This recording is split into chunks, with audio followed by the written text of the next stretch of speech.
Is multi-generational living the answer to housing affordability? We're going to talk about the 4 advantages to this type of living situation and the 3 things that you need to think about with your family if you're choosing to have 2 adult households go in and purchase a home together.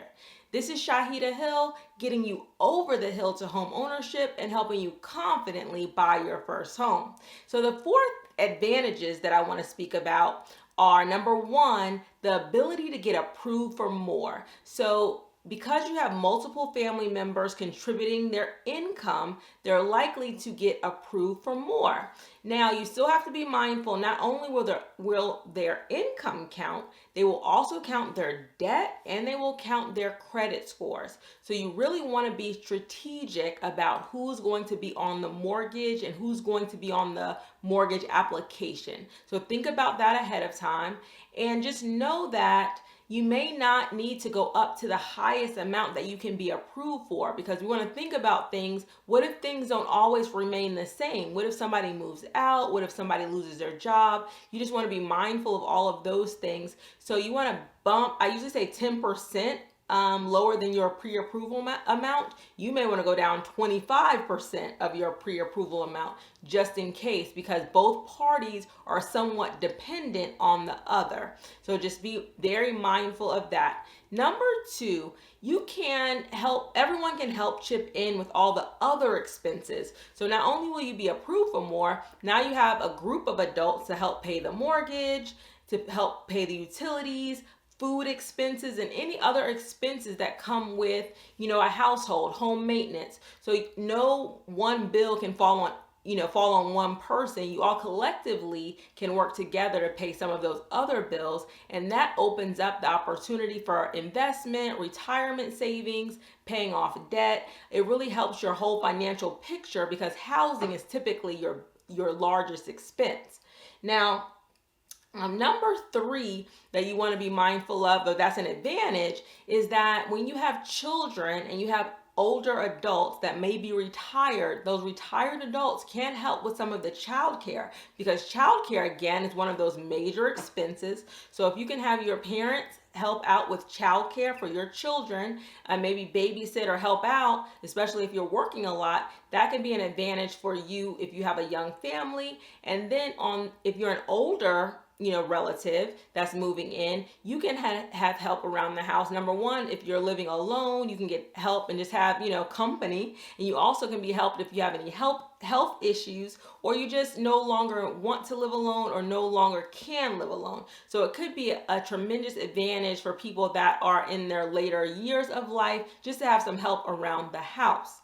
Number 4 is a possible tax advantage. So in some states, if you have a senior living with you, then you can take advantage of any senior tax exemptions that they may qualify for. So you want to check with your state to see if, just because you have one person on the title that may qualify, does the entire house qualify for a senior exemption? And just know that if you are retired, your Social Security income will count, your retirement, your pension, all of that income can count if you're going to be on the mortgage. And also, not everybody that's on the title has to be on the mortgage. So you can have people on the title that are not on the mortgage. Again, you want to make sure that you're very strategic as to how you go about purchasing this home. So let's talk about the 3 things that you must discuss prior to getting to this type of multi-generational family housing relationship.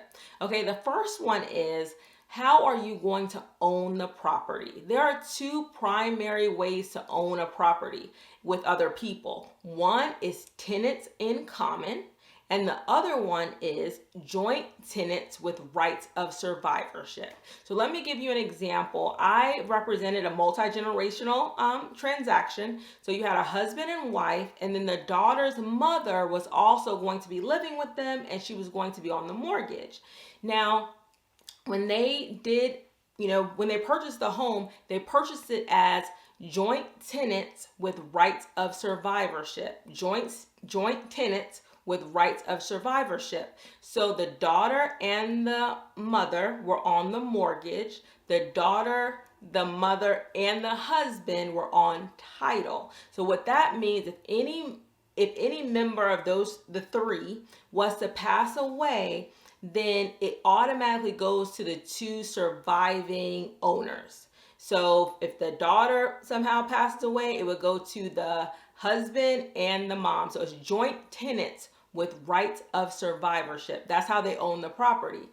But they could have owned it as tenants in common. So again, in that same scenario, if one person was to pass away, they could have willed their portion of that property to their heirs instead of having it go to the other two owners. And while this might be something that somebody chooses to do, in that example, the mom had other children, so maybe she wants her inheritance to be that portion of the house. But you can understand how that could be a little bit contentious, because if somebody else, if the mom was to pass away, and it's the circle of life, right? The older parent more than likely may pass away first. That, say it did go to her other child, now you have a married couple owning a house and you have a brother owning the house. So they may have to if they want to stay in the house, they may have to refinance that house, they may have to sell a portion of that house, they may have to buy him out.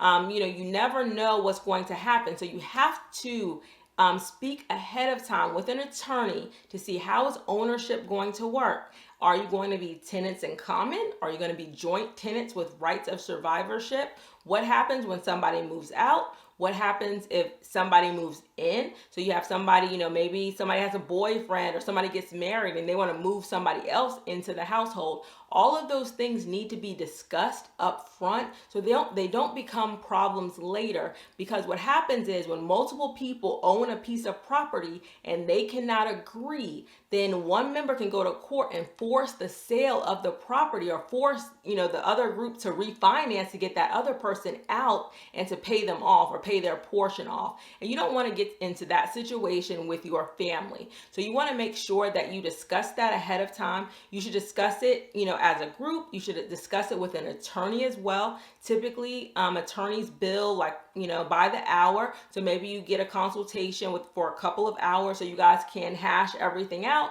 and maybe write something up and just make sure that everybody's on the same page with buying this property.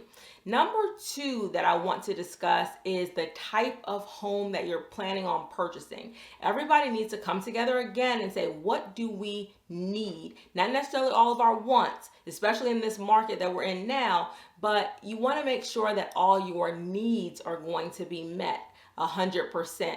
Because when people don't feel comfortable in the home that they are paying for, they're more likely to try to get out of that arrangement or get out of that situation. So you want to talk about bedrooms, you want to talk about bathrooms, you want to talk about basements. Do they want a separate space, a separate kitchenette? What kind do you need to have a ranch home? So as your parents may get older, they need to have a room on the main level. All of those things need to be discussed up front and with your realtor. So when you're going out, you're not wasting a lot of time. You're only being shown homes that everybody agrees with.